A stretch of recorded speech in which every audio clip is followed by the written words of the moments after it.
ಸಿಂಹರಾಶಿಯವರಿಗೆ ಈ ವರ್ಷ ಹೇಗಿದೆಯಪ್ಪ ಅಂದರೆ, ಈ ವರ್ಷದ ಆದಿಯೇ ಪ್ರಾರಂಭವೇ ನಿಮ್ಮ ಪಾಲಿಗೆ ಒಂದು ಸುವರ್ಣ ಫಲವನ್ನು ತಂದಿಟ್ಟಿದೆ. ಗುರುಬಲದಿಂದಾಗಿ ಈ ವರ್ಷದ ಆದಿಯಲ್ಲಿ ನೀವು ಆಯಸ್ತೆ ಧನಿಕಃ ಅಭಯ ಅಂತ ಹೇಳುತ್ತೆ. ಹೀಗಾಗಿ ಹಣಕಾಸಿನ ಸಂಪತ್ತಿನ ಸಮೃದ್ಧಿ ಉಂಟಾಗುತ್ತೆ, ಸಂಶಯ ಬೇಡ.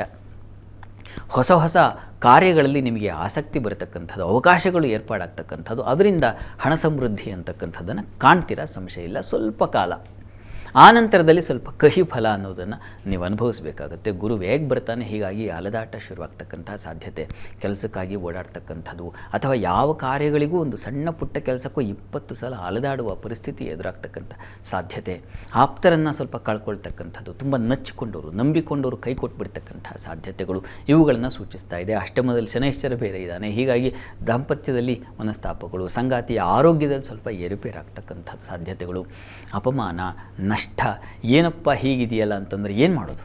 ಗ್ರಹಗಳ ಸಂಚಾರ ಸ್ವಲ್ಪ ಮಟ್ಟಿಗೆ ಕಹಿ ಫಲವನ್ನು ತಂದುಕೊಡುತ್ತೆ, ಅವುಗಳ ಶುಭ ಸಂಚಾರ ಒಳ್ಳೆಯ ಫಲವನ್ನು ತಂದುಕೊಡುತ್ತೆ, ಅನುಭವಿಸಬೇಕು. DVG ಅವರು ಹೇಳ್ತಾರಲ್ಲ, ಇದು ಹೇಗೆ ತಗೋಬೇಕಪ್ಪ, ಸಹನೆ ವಜ್ರದ ಕವಚ ಮಂಕುತಿಮ್ಮ ಅಂತ. ಸಹನೆಯಿಂದ ಇದನ್ನು ದಾಟಬೇಕಾಗುತ್ತೆ. ಸಿಂಹರಾಶಿಯವರು ಆತಂಕಕ್ಕೊಳಗಾಗಬೇಕಾಗಿಲ್ಲ. ಬೇರೆ ಬೇರೆ ಗ್ರಹಗಳೆಲ್ಲ ಸೂರ್ಯ, ಶುಕ್ರ ಇತ್ಯಾದಿ ಗ್ರಹಗಳ ಸಂಚಾರ ಜೂನ್ನಲ್ಲೆಲ್ಲ ತುಂಬ ಚೆನ್ನಾಗಿದೆ. ಶುಕ್ರನ ಸಂಚಾರ ನಿಮ್ಮ ಪಾಲಿಗೆ ವೃತ್ತಿಯಲ್ಲಿ ಒಂದು ಸಮಾಧಾನ ಸೌಖ್ಯಗಳನ್ನು ತಂದುಕೊಡುತ್ತೆ. ವಸ್ತ್ರಾಭರಣ ವ್ಯಾಪಾರಿಗಳಿಗೆ ತುಂಬ ಚೆನ್ನಾಗಿರ್ತದೆ, ಕಲಾವಿದರಿಗೆ ತುಂಬ ಚೆನ್ನಾಗಿರ್ತದೆ. ಗುರುವಿನ ಬಲ, ಶನಿ ಫಲ ಇವೆರಡನ್ನು ನೋಡಿದಾಗ ನಿಮ್ಮ ಪಾಲಿಗೆ ಸ್ವಲ್ಪ ಎಲ್ಲದಕ್ಕೂ ಹೋರಾಟದ ಒಂದು ಲಕ್ಷಣ ಕಾಣ್ತಾ ಇದೆ. ಈ ಕಾರಣದಿಂದಾಗಿ ಧೃತಿಗೆಡದೆ ಹೋರಾಡಬೇಕಾಗುತ್ತೆ. ಮತ್ತು ಮುಖ್ಯವಾಗಿ ಡಿಸೆಂಬರ್ ವೇಳೆಗೆ, ಅಕ್ಟೋಬರ್ ನಂತರದಲ್ಲಿ ನಿಮ್ಮ ರಾಶಿಗೆ ಗುರು ಪ್ರವೇಶ ಆಗುತ್ತೆ.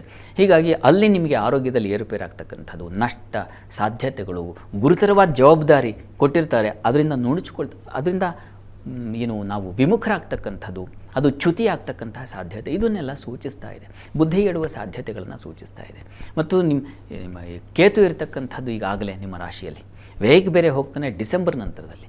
ಆ ಸಂದರ್ಭದಲ್ಲಿ ನಿಮಗೆ ಅತಿಯಾದ ವ್ಯಯ ಮತ್ತು ಓಡಾಟ, ಕಾಲಿಗೆ ಪೆಟ್ಟು ಬೀಳ್ತಕ್ಕಂಥ ಸಾಧ್ಯತೆಗಳು, ಆರೋಗ್ಯದಲ್ಲಿ ವ್ಯತ್ಯಾಸ ಆಗ್ತಕ್ಕಂಥದ್ದು, ಈ ನರ ಸಂಬಂಧಿ ಉದರ ಸಂಬಂಧಿ ಬಾಧೆಗಳು ಬರ್ತಕ್ಕಂಥದ್ದು, ಈ ರೀತಿಯ ಸಾಧ್ಯತೆಗಳಿದ್ದಾವೆ.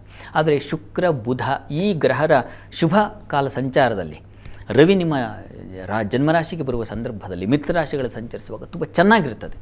ನಿಮ್ಮ ಹೇಗಿದೆಯಪ್ಪ ಈ ವರ್ಷದ ಫಲ ಅಂತಂದರೆ, ನೀವು ಬೇವು ಬೆಲ್ಲ ಇವೆರಡನ್ನೂ ಸಮವಾಗಿ ತಗೊಂಡು ಹೋಗ್ತಕ್ಕಂತಹ ಸಾಧ್ಯತೆ ಇದೆ. ಸುಖ ದುಃಖೇ ಸಮಯಕೃತ್ವ ಲಾಭ ಜಯ ಜಯ ಅಂತ ಕೃಷ್ಣ ಏನು ಹೇಳಿದ ಗೀತೆಯಲ್ಲಿ, ಆ ಗೀತಾವಾಕ್ಯವನ್ನು ನೀವು ಪಾಲಿಸಬೇಕಾಗುತ್ತೆ. ಎರಡನ್ನೂ ಸಮದೃಷ್ಟಿಯಲ್ಲಿ ತೆಗೆದುಕೊಳ್ಳಿ.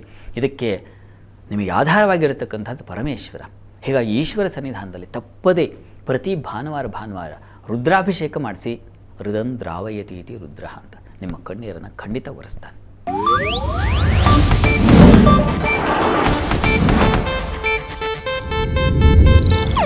ಇದು ಏಷ್ಯಾನೆಟ್ ನ್ಯೂಸ್ ನೆಟ್ವರ್ಕ್ ಪ್ರಸ್ತುತಿ.